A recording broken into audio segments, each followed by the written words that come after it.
So do you think the two are related? I mean, 45 minutes ago, the second one happens, the first one just before 4 p.m. today. Could be a copycat, could be part of a small group, or it could be the same guy that did the first shooting. Could be a jihadi wannabe who maybe couldn't afford a plane ticket to Syria, so he's just going to do what he thinks is being called for by ISIS. Who knows at this point? Until they get the guy and interrogate him, they're not really going to know, and it's all just kind of hypothetical. Yeah, and we're just being told that the suspect did flee on foot in this incident as well as he did, actually the first incident, fled in a vehicle, but we do know that he was on foot after that. Do you think that this is in any way related to the Charlie Hebdo incident? Some people were saying that perhaps, although there's no evidence of that this was a copycat incident. Well, the gentleman who was speaking at the earlier shooting was a cartoonist who also had done work depicting Muhammad. So that was a pretty good indication of what the intent was and what the motive was in the first one. The second one, that it happens to be at a synagogue, also would lead one to believe that these two things are related. I have a question in terms of declaring this a terrorist event so soon. How do you think they were able to do that, and what would make them do that? Well, I think just the act itself. First off, their nerves are right at the edge of their skin because of the shooting earlier today. And then you lay in on top of that, shooting 2 police officers and a civilian at a synagogue. This all rolls into, it walks like a duck, it quacks like a duck. It's a duck. And so we can sit back and try to be as objective as possible about this. But I think in the end, when it all comes down, we're going to find out that these were related. Whether it was the same shooter or not, don't know.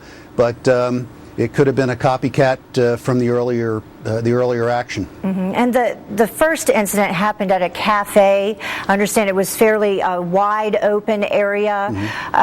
In terms of catching the suspect, what would officers or investigators try to do? And, corner off the area. We're taking a look at the map right there. What would they do to try to find this person immediately? Well, what they're going to have to do is try to interview people. Did you see anything? They're going to pull the security camera tapes starting at where the incident took place, and then build out from there and see if they can capture, trace it back to the beginning of, did he come out of a vehicle? If he did, do we have a description of the vehicle from the security camera tapes? Do we have a license plate? Do we have anything that we can go on? But unless somebody says, hey, this dude with an automatic weapon just ran into this building over here, they're not going to catch him. This is going to take some forensics, and it's going to take a little bit of time for them to sort through the evidence and back this case out from the event. Well, right now we have 1 person killed in the first incident, 3 officers injured, and then in this latest incident, 3 people shot, including 2 officers who were injured. So that's 5 officers. We're going to try to go back to Sky News. Actually, we have some more information from a reporter who's on the scene. Captain Nash, we'll get back to you shortly. Thank you. Okay. Well, GRN reporter Tom Karstensen, he joins us on the phone now from Copenhagen. Tom, what do you know about this second shooting? And what I'm wondering, can you explain to us the distance and the location from the first shooting incident? Well, I know is the police have confirmed that 2 police officers have been injured, as you just said, and another person has been shot. Reports are that person has been shot in the head, so that could either be an attacker or a civilian. We don't know yet. Distance-wise, it's about 2 miles from the first shooting, but where things are going on now is very, very central. That's the center part of Copenhagen. It's a place where people will be going out. They've just evacuated one of the biggest stations in Denmark. It's also the busiest station, called Nørreport, with loads of heavily armed police running towards the platforms. So obviously a big hunt going on there. We don't know if the same man from earlier, if it's a copycat, it could be that as well. But yeah, no, it's very central Copenhagen, whereas the first shooting was kind of the north of Copenhagen. Do we know how many people were inside the synagogue at the time? I have we have no idea, and I wouldn't imagine there would be many people there, to be honest. It's 1:30 a.m. here, so it's not the normal time to build a synagogue, as far as I know. And I know that the spokesperson for the Jewish Society was on his way there now because of what happened. So I don't think it would have been busy at all. And was the individual who was shot, who was not the police officer, were they inside the synagogue or outside? Do you know if this happened on the street near the synagogue or inside? All reports are by the synagogue, so that would be outside, but we're not sure. And we also heard when we were listening to Sky News earlier that there was one individual who had been handcuffed and then let go. Did you hear anything about that? No, but I heard that police had shouted they had arrests, and then if maybe they found out it was the wrong person. I haven't gotten the details on that yet. No. Mm-hmm. So back at the first scene, have officers moved beyond that at this point? That's where you're standing, correct? Where are you located at this point? I'm not out there. I'm in my apartment right now, watching the news actually myself, trying to figure out what's going on. I'm not out there right now. No, I'm sorry if you weren't informed that. But police have been all over the city. They've been chasing this man around all day, and I know that there was 20 police cars that sped off from an area where they were searching, suddenly sped off into the city. I know that from a friend who lives out there. So they obviously were very busy getting to the synagogue. That's half an hour ago. So. In reference to Lars Vilks, you spoke with us about this earlier and the first shooting. He escaped unharmed. Does anyone know anything about his whereabouts at this point? No, I'm very sure that's been kept a big secret. He's always kind of living underground in Sweden, so I'm sure that wherever he is now, we're not supposed to know. Have you heard anything from Denmark's security service in reference to the second event? I know almost immediately they referred to the first event as a terror attack.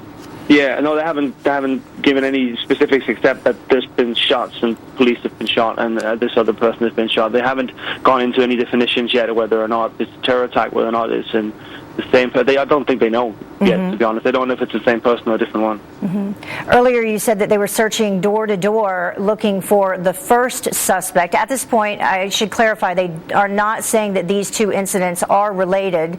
We don't know because this is all happening pretty much as we speak. They were going door to door looking for that first suspect. I wanted to ask you earlier, do they believe that he possibly had an accomplice?